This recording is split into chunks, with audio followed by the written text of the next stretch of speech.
अस्सलाम वालेकुम। मैं दोबारा बात कर रहा हूँ एम के हवाले से।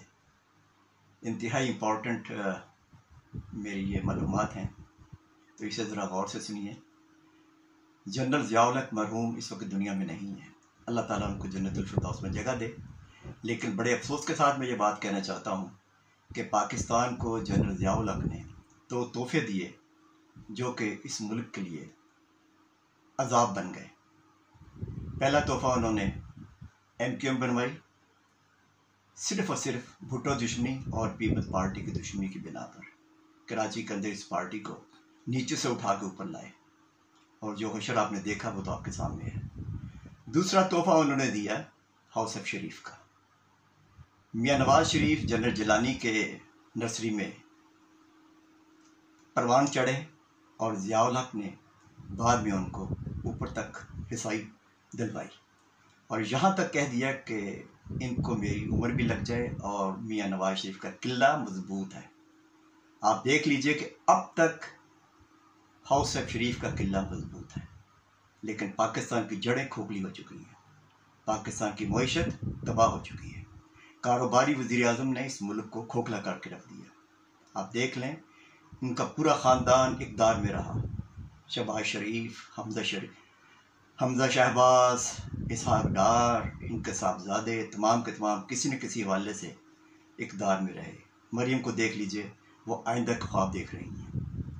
दूसरी तरफ आप देख लीजिए, भुट्टो दुश्मनी में ज़ियाउल हक ने भुट्टो को जिस तरह फांसी लगवाया, वो तारीख़ का हिस्सा बन चुका है। एक जुडिशल मर्डर था।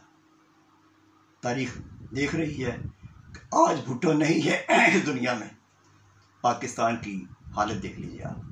अगर आज भुट्टो ज़िंदा होता, मेरा मतलब है जुल्फ़िकार अली भुट्टो, तो पाकिस्तान की तकदीर ही कुछ और होती।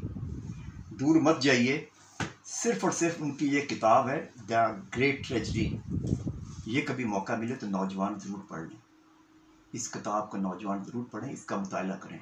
भुट्टो से ज़रूर इख्तलाफ कीजिए, लेकिन उसकी कही हुई बातों को नोट कीजिए आप। दूसरी बात यह है कि जब मुल्कों के अंदर अफरा तफरी और मईशत को तबाह किया जाता है, तो फिर confession of an economic hitman जैसे लोग मुल्कों में घुसा दिए जाते हैं। ये पाकिस्तान के साथ हुआ है, और खुदा न खास्ता आने वाले वक्तों में संगीन नताइज भुगतने पड़ेंगे। मईशत तबाह हो चुकी है, क़यादत का फुकदान है। गौर कीजिए ज़रा, संभल के इस कौम के लिए, कौम को संभलना चाहिए और देखना चाहिए कि पाकिस्तान के लिए क्या अच्छा है। आप मुझे बताएं कि जनरल ज़ियाउल हक ने जब MQM बनाई तो ये क्या कोई कौमी खिदमत थी? आज देख रहे हैं कराची का अमन ख़त्म हो चुका है, कराची की रोशनियाँ जा चुकी हैं। इसके ज़िम्मेदार ज़ियाउल हक थे। उसके बाद आने वाली हुकूमतों ने, मोहतरमा बेनज़ीर भुट्टो की हुकूमत हो, आसिफ अली ज़रदारी हो, मियाँ नवाज शरीफ हो, और इसके अलावा जनरल मुशर्रफ हो, सब ने MQM के साथ शरीक इक़्तिदार का फार्मूला बनाया। हत्ता कि लंदन में पाकिस्तान मुस्लिम लीग नून और पीपल्स पार्टी ने मिसाक जमहूरियत का मुआहदा साइन किया। ये मुआहदा रहमान मलिक के घर पर साइन किया गया। बदकिस्मती है इस मुल्क की, और दोनों ने मिलकर इस मुल्क को लूटा। किसी कौमी इदारे ने, किसी अस्करी इदारे ने, किसी सिक्योरिटी के इदारे ने आज तक इनसे नहीं पूछा कि आपने ये मुल्क लूटा है।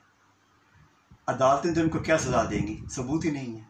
जब करप्शन होती है पाकिस्तान में, सबूत तो साथ चले जाते हैं। इनको किसी ने नहीं पूछा। MQM को देख लीजिए, किसको नहीं पता था कि राह की फंडिंग इनके ऊपर है, राह के पेरोल पर हैं ये लोग। किसी कौमी इदारे ने नहीं पूछा। इनको बाकायदा इनके लोगों को कैबिनेट में जगह दी जाती रही। इनका कभी सिक्योरिटी चेक नहीं हुआ।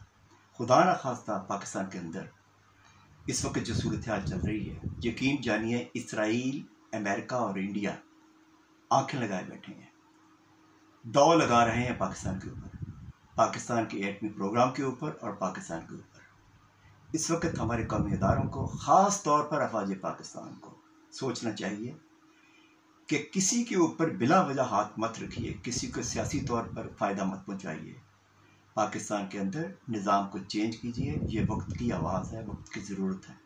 जब तक निज़ाम नहीं चेंज करेंगे, पाकिस्तान की सूरत हाल यूं की त्यों रहेगी।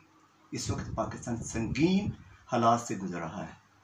इस वक्त सोचने की ज़रूरत है, ख़ास तौर पर हमारे सिक्योरिटी के इदारों को। इस वक्त कुछ ना कुछ करना पड़ेगा। ادروائز پاکستان کی صورتحال آنے والے دنوں میں بہت زیادہ بگڑ جائے گی. تھوڑا سا خیال کیجیے. اللہ تعالیٰ پاکستان کی حفاظت کرے.